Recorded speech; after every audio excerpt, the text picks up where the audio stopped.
చూడండి ఇక్కడ correlation regression both are statistical techniques or tools or devices.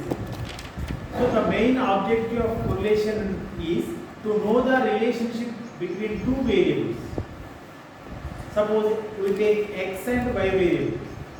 So by the using of correlation technique we know the relation, how much relation between these two variables.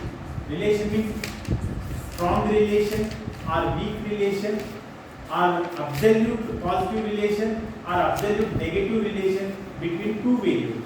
అంటే రెండు variables మధ్య ఉన్నటువంటి ఒక relation మనం study చేసి correlation. అంటే suppose example చెప్తున్నాం, price demand ఉన్నది. Price is one factor and demand is another factor.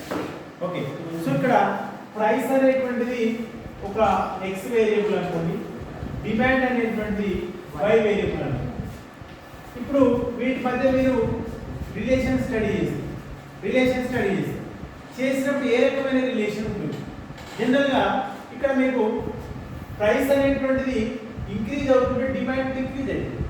Suppose price 1 rupee అనుకోండి, డిమాండ్ 10 యూనిట్స్ ఉంటుంది. ప్రైస్ ఇంక్రీజ్ అయింది అనుకోండి, డిమాండ్ డిక్రీజ్ అవుతుంది.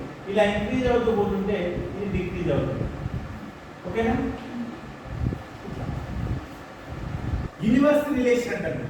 ఇన్వర్స్ రిలేషన్ అంటే opposite relation. Okay, so by using the correlation technique, correlation device, we study the relationship between two variables. Okay, ఇది correlation technique. ఇక regression technique ఎట్లుంటదంటే, ఇక్కడ with the help of regression technique we can estimate known variable to unknown variable. One is the known variable and another is the unknown variable. ఇక్కడ known variable ఏమంటారు? Dependent variable, independent variable అంటే independent variable, ఇది known variable. ఇప్పుడు దీని ఆధారంగా మనము unknown వేరియబుల్ను estimation ఇస్తాం. అన్నోన్ వేరియబుల్ దీన్ని మనం ఏమంటే అన్నోన్ వేరియబుల్ అంటే dependent variable. So regression analysis also one of the statistical technique. By this technique we can estimate, we can predict the from known variable to unknown variable. అంటే అర్థం ఏంటంటే తెలిసినటువంటి ఒక రెండు వేరియబుల్స్ ఇస్తారు. ఒకటి x వేరియబుల్ అనుకోండి, రెండోది y వేరియబుల్ అనుకోండి. సో ఈ రిగ్రెషన్ అనాలిసిస్ చూపించి x వాల్యూ కనుక మనకి ఇస్తే, దీని ఆధారంగా y వాల్యూని మనం అంచనా వేస్తాం. ఇది నోన్ వేరియబుల్. ఇప్పుడు అన్నోన్ వేరియబుల్ అయినటువంటి యొక్క y వాల్యూని మనం ఎస్టిమేషన్ చేయాలి, ప్రిడిక్షన్ చేయాలి. దేంతో చేస్తాం? మనం రిగ్రెషన్ టెక్నిక్ తోని ఈ నోన్ వేరియబుల్ నుంచి అన్నోన్ వేరియబుల్ ఎస్టిమేషన్ చేస్తాం. ఎగ్జాంపుల్ సపోజ్ మనము రెయిన్ఫాల్ ఉంది. రెయిన్ఫాల్ ఇది ఒక వేరియబుల్. ప్రొడక్షన్, రెయిన్ఫాల్ మనం ప్రొడక్షన్ మధ్య రిలేషన్ స్టడీ చేస్తున్నాము, అది కొరిలేషన్ అయింది. రెయిన్ఫాల్ కును ప్రొడక్షన్. ఇప్పుడు రెయిన్ఫాల్ ఎక్కువ అయింది అనుకోండి, ప్రొడక్షన్ పెరుగుతుంది. రెయిన్ఫాల్ తగ్గింది అనుకోండి, ప్రొడక్షన్ తగ్గుతుంది. So there may be a proportionate relation. ఒకటి పెరిగి ఒకటి తగ్గితేమో ఇన్వర్స్ రిలేషన్, నెగటివ్ రిలేషన్. అట్లా కాకుండా ఒకటి పెరిగినప్పుడు రెండోది పెరగడం, ఒకటి తగ్గినప్పుడు రెండోది తగ్గుతూనే ఉండమంటే మనం ప్రపోర్షనేట్ రిలేషన్. ఇన్వర్స్ రిలేషన్ అంటే రివర్స్. ఇప్పుడు ప్రైస్ డిమాండ్ తీసుకున్నాం అనుకోండి, ఇది ఇన్వర్స్ రిలేషన్. అర్థమైంది? అట్లా అదే మనము రెయిన్ఫాల్ ప్రొడక్షన్ కనుక తీసుకుంటే అది ప్రపోర్షన్ రిలేషన్. మొత్తం మీద ఏదో ఒక రిలేషన్షిప్ అయితే ఉంటుందండి. పాజిటివ్ రిలేషన్ కావచ్చు, నెగిటివ్. ఇప్పుడు దీన్ని ఏమంటామంటే నెగటివ్ రిలేషన్ అంటే, దీన్ని ఏమంటాం? నెగటివ్ రిలేషన్, నెగటివ్ కొరిలేషన్ ఉంటుంది. అట్లా కాబట్టి ఇప్పుడు మనము రెయిన్ఫాల్ ప్రొడక్షన్ తీసుకున్నాం అనుకోండి, అదేమైందంటే పాజిటివ్ కొరిలేషన్ అయింది. ఎందుకంటే రెయిన్ఫాల్ ఇంక్రీజ్ అయితే ప్రొడక్షన్ ఇంక్రీజ్ అయింది, రెయిన్ఫాల్ తగ్గితే ప్రొడక్షన్ తగ్గింది. దాన్ని ఏమంటాం? Positive correlation. అదేవిధంగా always the coefficient of correlation is plus or always between plus or -1. +1 -1 మధ్యలో ఉంటుంది. కనుక్కునేటువంటి ఫైండ్ అవుట్ చేసే కోఎఫిషియంట్ కొరిలేషన్ +1 -1 మధ్యలో ఉంటుంది. వచ్చింది అనుకోండి ఇది అబ్సల్యూట్లీ పాజిటివ్ కొరిలేషన్, -1 వచ్చింది అనుకోండి అబ్సల్యూట్లీ నెగటివ్ కొరిలేషన్, 0.752 వచ్చింది అనుకోండి high degree of correlation, 0.5 to 75 వచ్చింది అనుకోండి నార్మల్ కొరిలేషన్, 0.25 to 0. వస్తే week correlation, week correlation. Okay, ఇదంతా స్టడీ, అదొకటి రిలేషన్ స్టడీ చేస్తాం. కానీ ఇక్కడ ఏం చేస్తున్నాం, ఇక్కడ ఇప్పుడు రెయిన్ఫాల్ మధ్య ప్రొడక్షన్ మధ్య సంబంధం ఎట్లుంది అనుకున్నాం, పాజిటివ్గా ఉంది అనుకున్నాం, అక్కడ వరకు కొరిలేషన్.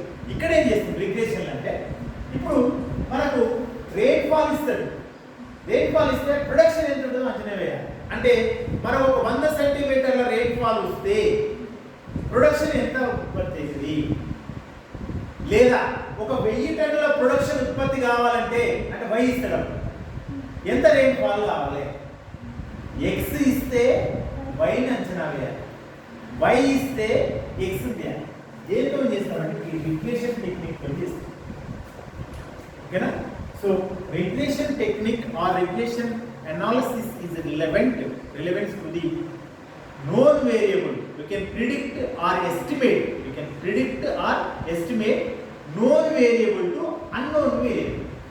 తెలిసిన దాని నుంచి తెలియని దాన్ని అంచనా వేస్తాం. ఎక్స్ని ఇస్తే ఎక్స్ వేరియబుల్ వాల్యూ ఇస్తే వైని అంచనా వేస్తాం, వై ఇస్తే ఎక్స్ చేస్తాం. దీని కొరకు ఏం చేయాలి మనం అంటే ఒక 2 ఈక్వేషన్స్ మీరు ఫైండ్ అవుట్ చేయాలి. అక్కడేమో ఫార్ములా ఉంది, ఇక్కడ కార్ల్ పియర్సన్ ఇక్కడ 2 ఈక్వేషన్స్. ఏంటి ఆ ఈక్వేషన్స్ అంటే కొంచెం గుర్తుపెట్టుకోవాలి మీరు. టేబుల్స్ మనం లెక్క చేస్తే నేను ఇక్కడ కొరిలేషన్ కార్ల్ పియర్సన్ ఏ టేబుల్ అయితే చేసినామో as these table can draft to regression analysis root. But here just we can use the formula, but in regression analysis we can solve the 2 equations. The first equation is regression equation of x on y. అంటే y మీద ఆధారపడి y ని ఇస్తాడు, దేని చేయాలి మనం x equation కనుక్కోవాలి. Regression equation of x, the finding equation is x depending upon y. Y మీద ఆధారపడి x అంటున్నాడు. ఏంటిది ఆ ఈక్వేషన్ అంటే x minus x bar is equal to bxy into y minus y bar. Y minus y bar. Next, second equation. Regression equation of ఇక్కడ bxy ఒక formula రాస్తాను. bxy is equal to sigma dx dy by sigma dy square. ఇది ఒక రాస్తాం. ఎక్కడి నుంచి దొరుకుతాయి ఈ వాల్యూస్ అంటే మనం టేబుల్ తయారు చేస్తే కదా ఆ టేబుల్లో వస్తుంది. మొత్తం యాడ్ చేసిన వాల్యూ వస్తే అక్కడ ఇంప్లిమెంట్ చేయాలి. Next regression equation of y find out చేయాలి. ఇంతకుముందు రిగ్రెషన్ ఈక్వేషన్ ఆఫ్ x అన్న, ఇప్పుడు దేని ఫైండ్ అవుట్ చేయాలి y ఈక్వేషన్ ఆఫ్ y. ఇప్పుడు దేని మీద ఆధారపడి ఆన్ x. ఇంతకుముందు y ఇస్తే x ని మనం ఫైండ్ అవుట్ చేస్తాం. ఇక్కడ ఈ ఈక్వేషన్ ఇక్కడ ఏం చేస్తాము, x ఇస్తే y ఫైండ్ అవుట్ చేస్తాం. అర్థమైందా?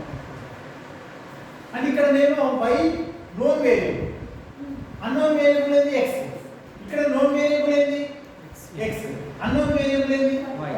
ఇప్పుడు ఈక్వేషన్ దీనికి కదా y minus y bar ఏదైతే మనం ఫైండ్ అవుట్ చేసుకున్నామో స్టార్టింగ్ లో రాసుకోవాలి. y minus y bar is equal to ఇక్కడ రివర్స్ చేయాలి. ఇంతకుముందు x on y, ఇప్పుడు ఏం చేయాలంటే byx అంటే ఎందుకంటే regression equation of y on x of y on x కాబట్టి ఇక్కడ ఏమంటే byx రాయాలి. ఇంటూ ఇక్కడ y minus y bar అన్నమాట ఇక్కడ ఏం చేయాలి x minus x bar. ఇప్పుడు byx ను ఎట్లా అనుకుంటామంటే byx is equal to ఇది సేమ్ అండి, న్యూమరేటర్ లో నోట్ చేయండి sigma dx dy same, but ఇక్కడ సిగ్మా dy స్క్వేర్ అన్నమాట ఇక్కడ ఏం చేయాలి సిగ్మా dx స్క్వేర్ చేయాలి. సిగ్మా dx ఇది తెలియాలి ఫస్ట్. ఇది formulas using in regression technique. Sir ఇంకొక ఫార్ములా ఉంది కదా సార్, అది నెక్స్ట్. అది ఎట్లా అంటే వితౌట్ టేబుల్ స్టాండర్డ్ డీవియేషన్ అంతేనా స్టాండర్డ్ డీవియేషన్ మీన్ ఇస్తాడు కోరిలేషన్ కోఎఫిషియంట్ ఇస్తాడు అది చెప్తాడు ఫస్ట్ ఇదైనా అదొక మోడల్ అది వితౌట్ టేబుల్ తోనే ఈక్వేషన్స్ ఫైండ్ అవుట్ చేయొచ్చు అంటే అది బెస్ట్ టేబుల్తోనే ఇచ్చాడు ఆ? సార్ టేబుల్ ఇచ్చేసాడు ఇది మనకి ఇచ్చాడు వాల్యూ ఇచ్చాడు ఆ. వాల్యూ ఇచ్చిన తర్వాత ఈ ఫార్ములా పెడితే తప్పించి మనకి ఏ formula bx is equal to sigma dx ఇది ఇండైరెక్ట్ మెథడ్ అది Indirect.